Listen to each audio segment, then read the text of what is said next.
Hi，大家好，我係粵紀堂嘅鐘老師。今日咧想同大家分享一下 Fun English with an AI Friend 呢個課程啦。課程嘅目的好簡單，就係要大家堂堂都咁開心。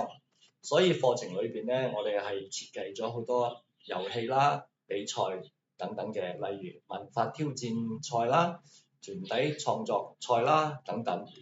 但係學生同時係會被要求單獨完成一啲小項目。等佢哋可以有自己發揮同創意嘅空間嘅。嗱，學英文係少唔到文法、單詞同埋發音呢啲基本功啦。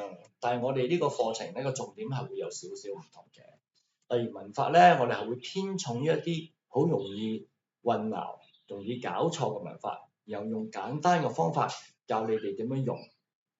喺口語方面咧，我哋係會針對母語係廣東話同埋普通話而導致嘅發音錯誤，加以改正，再教一啲演講技巧，等你哋講嘢嘅時候咧可以更流利啦，同埋考試嘅時候咧會更有信心啦。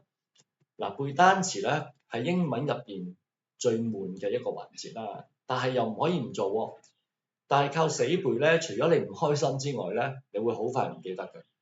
所以我哋用 AI 咧，將呢啲生詞喺不同嘅情景之下，反覆咁樣展示俾你哋睇。幫助大家咧，好自然咁咧就記得佢哋啦。嗱，最重要嘅就係唔同嘅情景咧，係會幫到你學識點樣活用呢啲生詞嘅。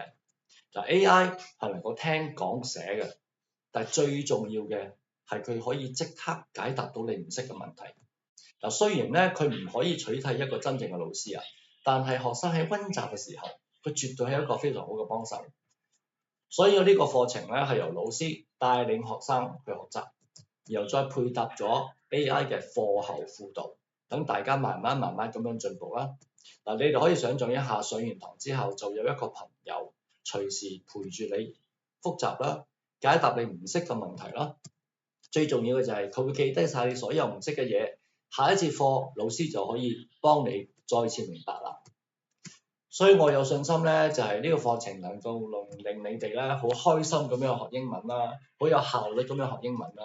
咁希望到時我哋見到你啦。